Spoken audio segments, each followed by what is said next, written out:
अगर आप भी तैयारी कर रहे हैं उत्तराखंड प्रोविंशियल सिविल सर्विसेज की यानी यूकेपीसीएस की या फिर कोई भी ऐसे एग्जाम की जो उत्तराखंड बेस्ड हो, तो आप हमारी ये वीडियो जरूर देखिए, क्योंकि इस वीडियो में मैं आपको बताने वाला हूँ उत्तराखंड के इतिहास के बारे में। ये वीडियो एक स्पेशल एडिशन है एग्जाम्स के लिए और इस वीडियो को मैंने 2 पार्ट्स में डिवाइड किया है, जिनमें मैंने हिस्ट्री से संबंधित सभी इंपॉर्टेंट पॉइंट्स को कलेक्ट किया है। मेरी कोशिश रहेगी कि मैं आपको कम से कम समय में ज़्यादा से ज़्यादा जानकारी दे सकूं और उम्मीद करता हूं आपको मेरी ये वीडियो पसंद आएगी और आप मेरा YouTube चैनल सब्सक्राइब करेंगे। साथ ही साथ दूसरों को भी ये वीडियो जरूर शेयर करेंगे। नमस्कार दोस्तों, मेरा नाम है आशुगीत और आप देख रहे हैं मेरा YouTube चैनल आशुगीत ट्रेडमार्क एम्पायर। तो चलिए शुरू करते हैं।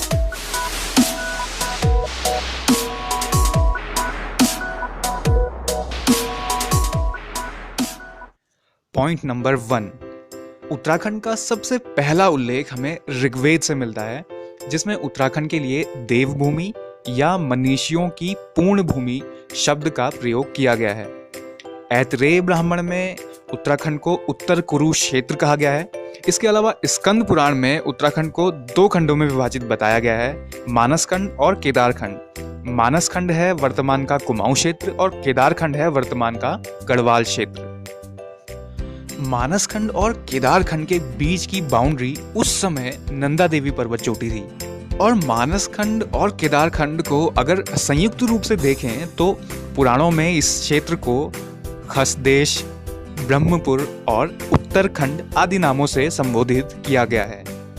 और बौद्ध साहित्य के वो ग्रंथ जिनको पाली भाषा में लिखा गया है, उनमें उत्तराखंड को हिमवंत कहा गया है।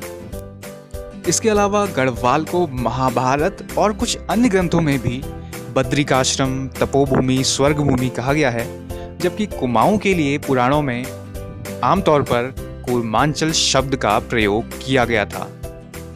पॉइंट नंबर 2, प्राचीन काल में गढ़वाल क्षेत्र में 2 प्रसिद्ध विद्यापीठ स्थित थे, बद्रिकाश्रम और कण्वाश्रम। और शायद इसी बद्रिकाश्रम से ही पूरे गढ़वाल क्षेत्र को बद्रिकाश्रम कहा गया होगा। और कण्वाश्रम जो है वो मालिनी नदी के तट पर स्थित था, जो कि राजा दुष्यंत और शकुंतला की प्रेम कथा के लिए प्रसिद्ध है। इसी आश्रम में उनके पुत्र भरत का जन्म हुआ था, जिनके नाम से हमारे देश का नाम भारत पड़ा। शायद आपने उनकी बचपन में शेर के दांत गिनने वाली कहानी भी सुनी हो। और महाकवि कालिदास ने भी अपना प्रसिद्ध महाकाव्य अभिज्ञान शाकुंतलम की रचना इसी आश्रम में की थी, जिसमें उन्होंने उन दोनों की प्रेम कथा का वर्णन किया है। वर्तमान में ये जगह पौड़ी जिले में चौका घाट के नाम से जानी जाती है। पॉइंट नंबर 3, सम्राट अशोक के अभिलेखों में से एक कालसी अभिलेख उत्तर पश्चिमी सीमा पर यमुना और टॉन्स नदी के संगम पर स्थित कालसी नामक स्थान से प्राप्त हुआ है, जो कि पाली भाषा में लिखा हुआ है। और उसमें सम्राट अशोक ने कहा है, मैंने राज्य में हर स्थान पर मनुष्यों और पशुओं की चिकित्सा की व्यवस्था कर दी है। इसके अलावा कालसी अभिलेख से हमें ये भी पता चलता है कि सम्राट अशोक के राज्य की उत्तरी सीमा इस स्थान तक फैली हुई थी और इस स्थान के लोग मौर्य साम्राज्य के अधीन आते थे उस समय। कालसी अभिलेख में यहाँ के लोगों को पुलिंद कहा गया है और इस क्षेत्र का नाम अपरांत नाम से उल्लेखित है। पॉइंट नंबर 4, उत्तराखंड पर शासन करने वाली प्रथम राजनीतिक शक्ति कुड़िंद वंश थी और ऐसी मान्यता है कि ये मौर्य साम्राज्य के अधीन थे।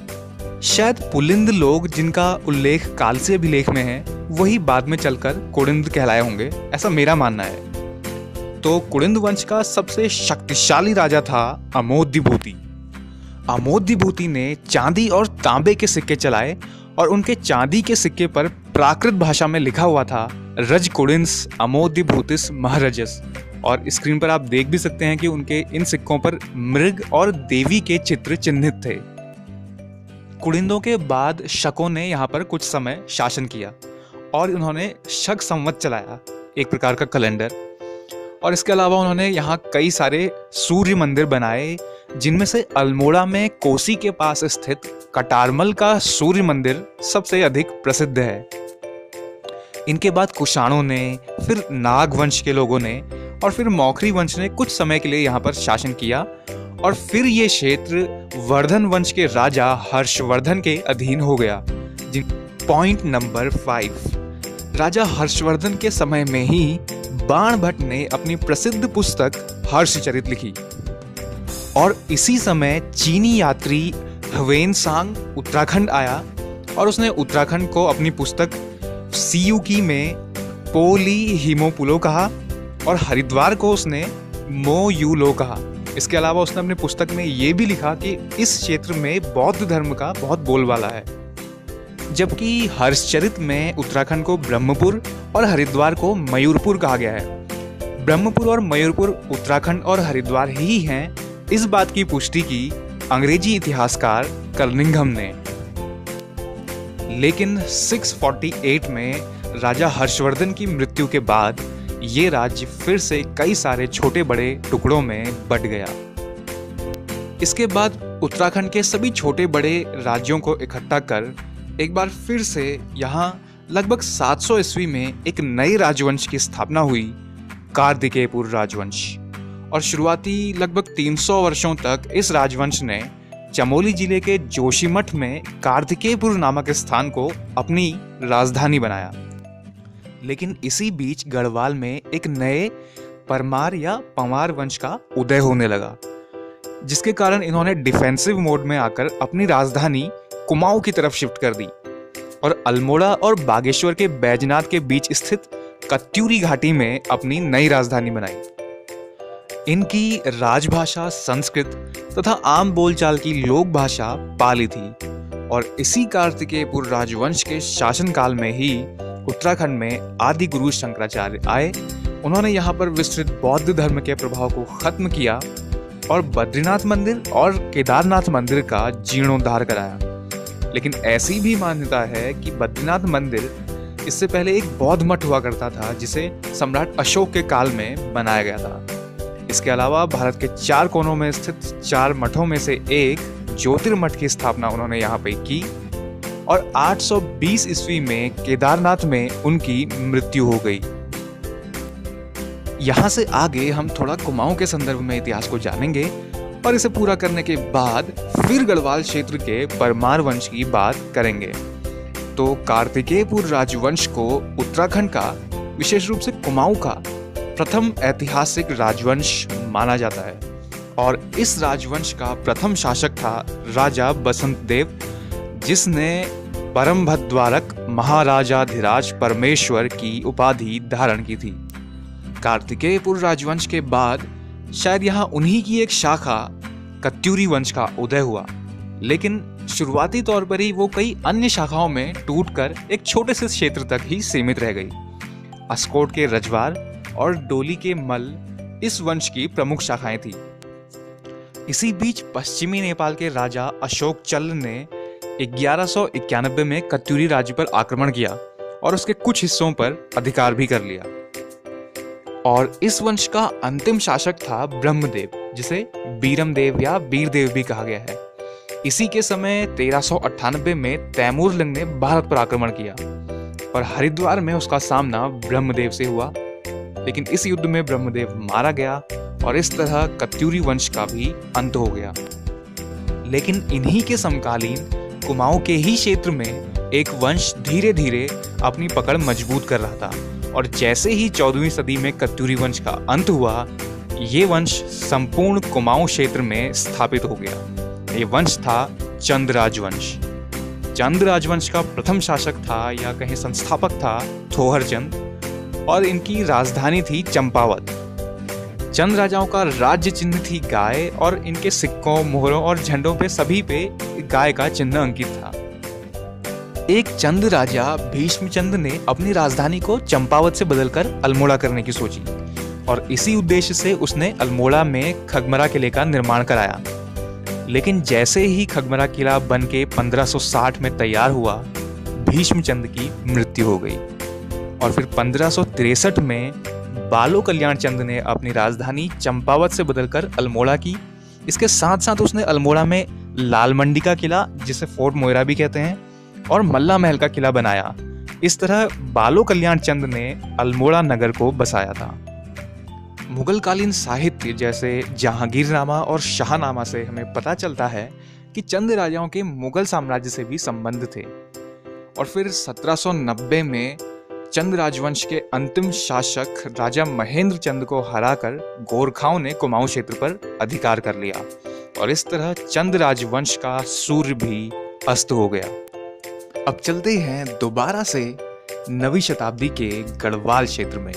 तो नवीं शताब्दी आते आते गढ़वाल क्षेत्र 52 छोटे बड़े राज्यों में बंट गया था और उन सभी राज्यों के राजाओं ने अपने अपने राज्य में गढ़ या किले बना लिए थे। इन सभी राजाओं में से सबसे शक्तिशाली राजा था चांदपुर गढ़ का राजा भानु प्रताप। इसी के समय गुजरात का एक शासक कनकपाल यहाँ आया और भानु प्रताप की पुत्री से शादी कर यहीं बस गया और इस तरह 888 ईस्वी में कनकपाल ने इस गढ़वाल क्षेत्र में परमार या पवार वंश की स्थापना की और चांदपुर गढ़ यानी वर्तमान का गैरसैंण, चमोली का गैरसैंण, उसको अपनी राजधानी बनाया।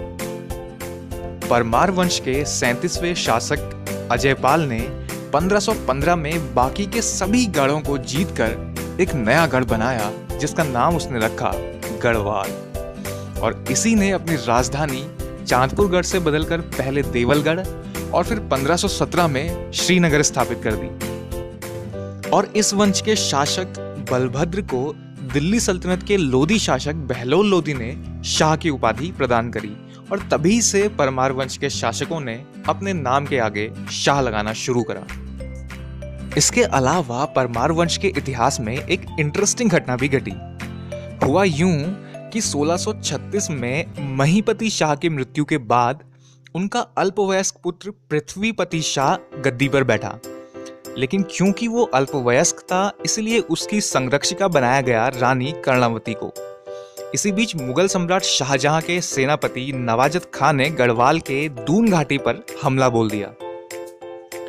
अब रानी कर्णावती की समझदारी से वो हमला तो नाकाम हुआ ही, साथ साथ उन्होंने कुछ मुगल सैनिकों को भी बंदी बना लिया, जिनकी नाक रानी के आदेश पर कटवा दी गई और तब से रानी कर्णावती नाक कटी रानी के नाम से विख्यात या कुख्यात, कुछ भी कह लीजिए, वो हो गई।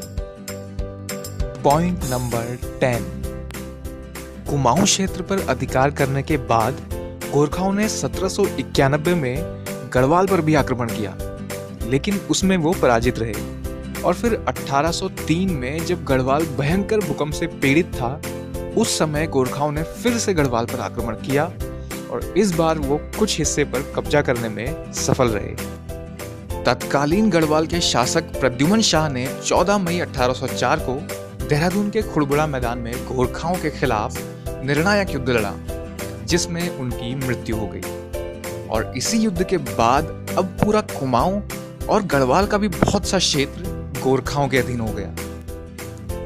प्रद्युमन शाह के एक पुत्र सुदर्शन शाह ने अंग्रेज गवर्नर लॉर्ड हेस्टिंग्स से मदद मांगी और उन्होंने मदद की भी।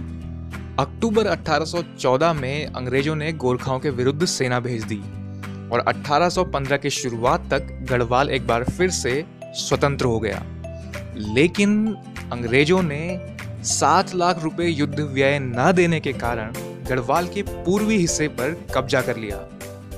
मजबूरन सुदर्शन शाह को अपनी राजधानी श्रीनगर से टिहरी स्थापित करनी पड़ी और इस तरह परमार वंश की ये जागीर अब टिहरी रियासत कहलाने लगी। इसके बाद 1815 में अंग्रेजों ने कुमाऊं भी गोरखाओं से जीत लिया और 28 नवंबर 1815 को चंपारण बिहार में अंग्रेजों और गोरखाओं के बीच संगौली की संधि हुई।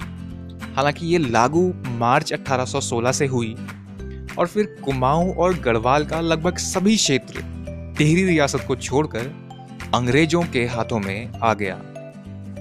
आगे क्या क्या हुआ, कैसे उत्तराखंड में स्वतंत्रता आंदोलन हुए, उत्तराखंड के अलग अलग जिले बने और कैसे यूपी का एक क्षेत्र पहले उत्तरांचल और फिर उत्तराखंड बन गया, ये सब हम जानेंगे अगली वीडियो में। फिलहाल के लिए इस वीडियो में इतना ही। मुझे दीजिए इजाजत और हाँ, हमारा चैनल सब्सक्राइब करना मत भूलिएगा। Thanks for watching. Stay connected